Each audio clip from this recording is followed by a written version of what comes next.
Welcome to Hoss and Pfeffer Garage. This time around we're going to take a look at our intercooler boot, keep popping it off. Right now we're running about 30 pounds of boost, give or take a couple depending on conditions. Stock it's about 20.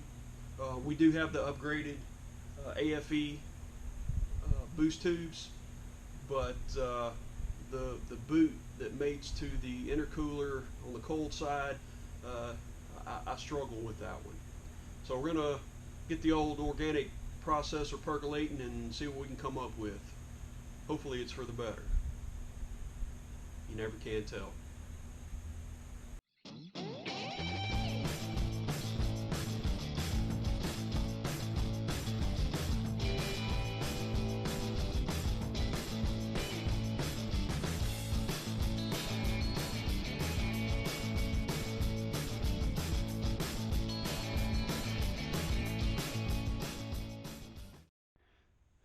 Alright folks, so I think we can see down here where the lower boot is on the intercooler has popped off, and that is a booger for me.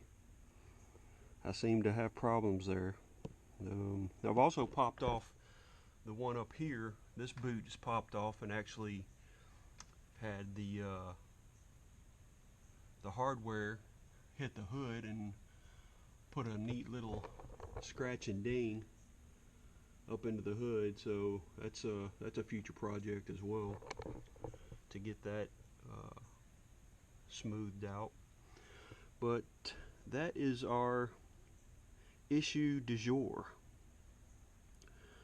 So the best way that the last time that this happened, that I struggled for, I reinstalled the thing probably 5 or 6 times before I got frustrated. I just removed the intercooler, installed the boot, just the boot, onto there to make sure it was on there. You can see the groove in the intercooler, and then there's a groove, or not a groove, but a hump. This is a technical term. There's a hump in the boot that fits in the little groove, and that helps keep it on there. Once it's on there, I've been pretty lucky, it hasn't popped off. But doing the EGR and removing the intake, all of that, I have since had to reinstall it and tried to do it with it in the truck, and it once again has failed me. So that's what we're doing today. Alright folks, so this is where our intercooler resides for Blackjack. It is a air to liquid intercooler, so there is coolant lines running to it. It has a secondary system that provides the cooling to it. We also have our main coolant line that we'll have to remove. We'll have to remove the battery. Obviously we'll have to remove our boost tubes. Luckily Blackjack's already disconnected one of them for us, so we'll get to doing it.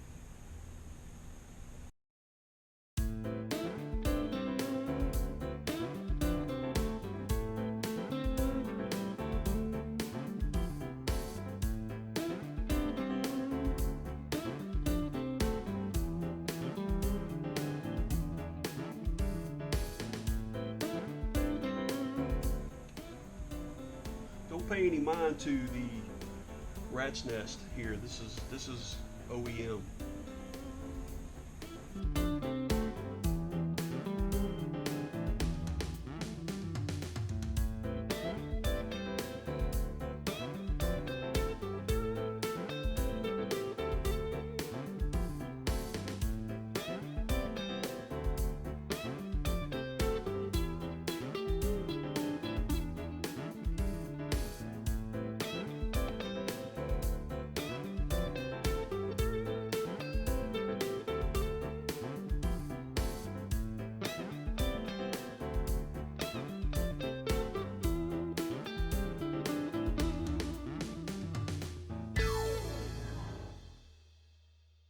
So alright, we got our intercooler on the bench. Like I said, this is an air to liquid intercooler. This is your liquid lines for your coolant. Even after you've drained your coolant from your secondary system, just be aware that there's probably 17 gallons of coolant left in this thing. So don't go turning it bottom upwards, because you're going to dump it all over the place. Experience. These are our, this is coming in from the turbo, this is coming out after it's intercooled. And the big question that I have, I know I ain't the brightest candle on the cake, but why can't this connection look like that connection? Just saying.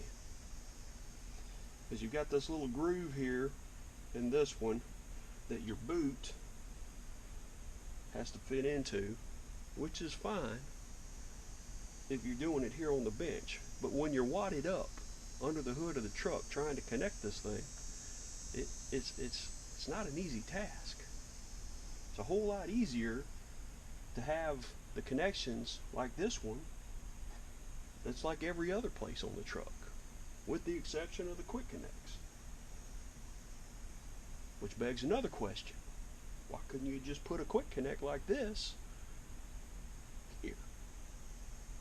Just saying. Now, this is obviously what I struggle with, but this is potentially what I'm thinking. So I cut down a piece of 90 intake tubing, just some cheap stuff off the Bezos website, and so my thought is securing this with, and I've got some O-rings too, that will fit in the groove here, like that. This goes over the top, hopefully seals off pretty good. Drill and tap some holes for some screws. I don't know, kind of nervous about that idea. But then the other issue is, I've cut this down, and I know what this is not pretty. This is not. By no means a fabricator. And all you guys out there that are watching, that are, you know, once you get up off the floor from laughing, you know, just know I'm not a fabricator. Never claimed to be. So the other issue is with the other side of our pipe is now it's going to be too long for this, so I'm going to have to cut this and roll it. Once I do that, there's no going back. At this point, I can undo this, throw this back on, throw this on, and roll out. Once I cut this, I'm committed. Which I probably ought to be committed anyway, but for even doing half the things I do. But that being said, this is the point of no return. So I'm going to contemplate that for a little bit, and if you've watched, you probably know what that means. It's break time. Okay, folks, so we did a little pondering.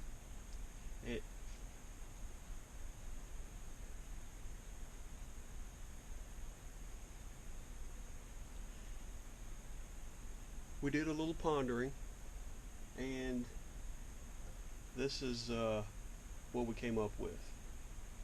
No judgment. Told you I'm not a fabricator. Exhaust clamp, don't have to drill into our intercooler and whatnot, so we're going to try this, see if this works.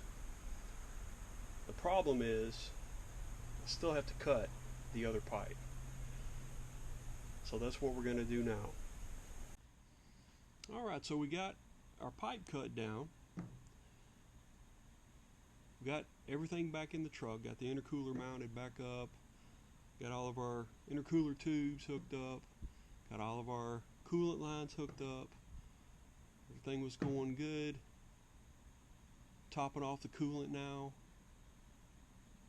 Crank the truck up, get everything circulating. What's that noise? Alright folks, wanted to get your opinion on something. See what you guys think. I might have a coolant leak. Alright folks, so found a crime scene. That connection there to the heater core has popped off.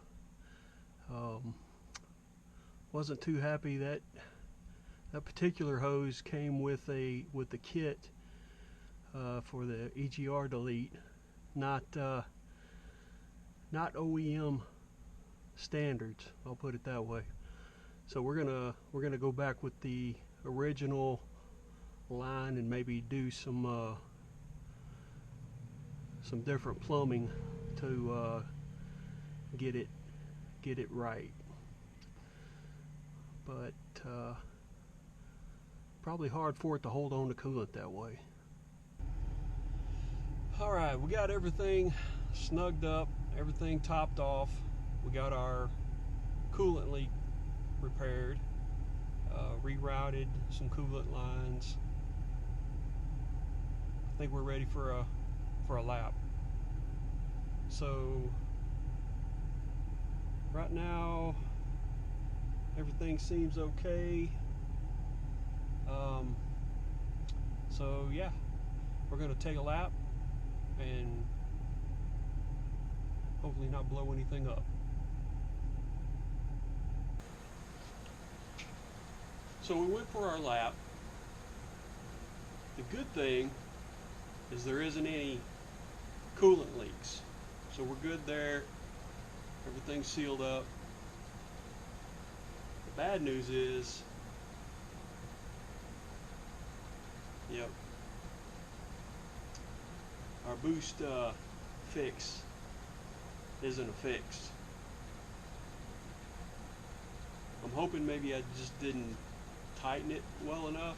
I was a little skittish on clamping down on it, but we're going to try that once everything cools down. We're going to go a little tighter and see if that doesn't fix it. Otherwise, back to the drawing board.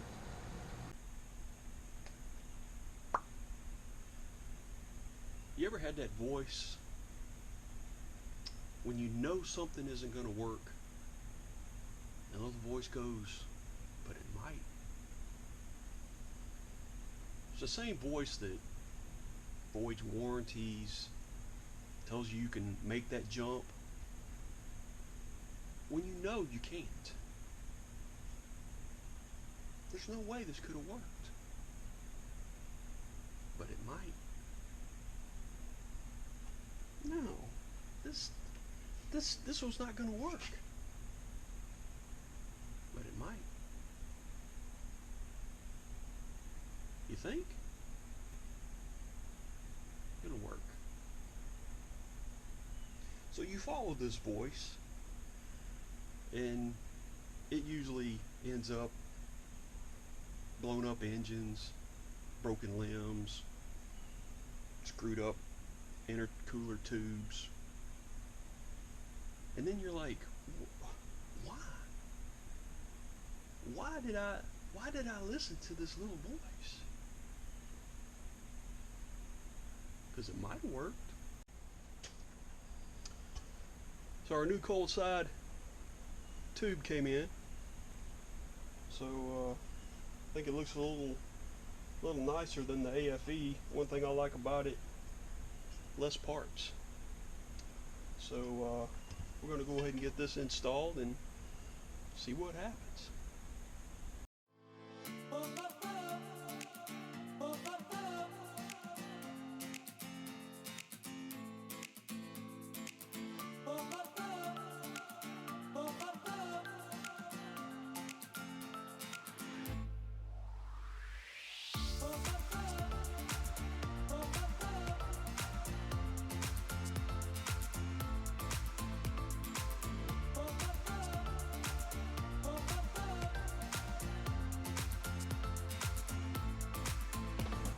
And yes, folks, if you were wondering, these are, in fact, Chick-fil-A sweet tea jugs.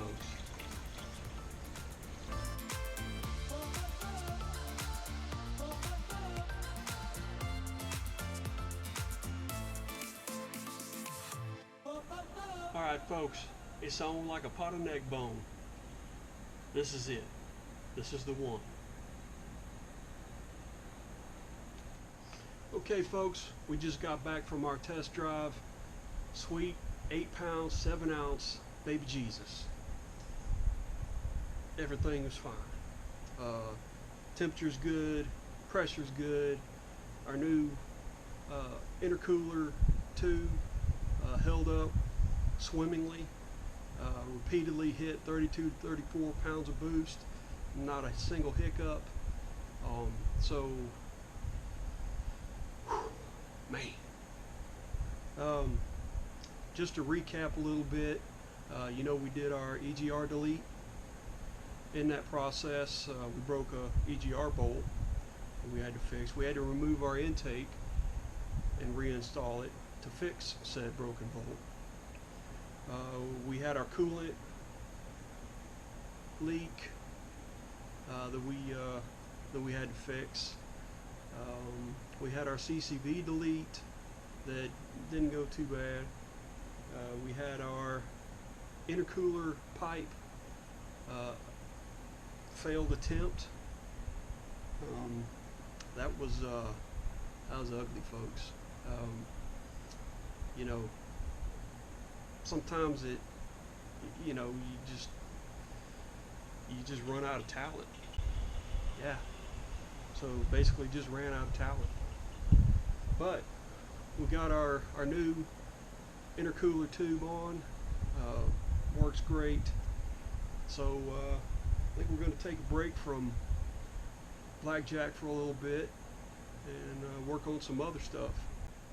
So that does it this time for Hoss and Pfeffer Garage. Thank you so much for watching. Please like, share, and subscribe, and we'll catch you next time. This is nice. This is beautiful. What is this, velvet?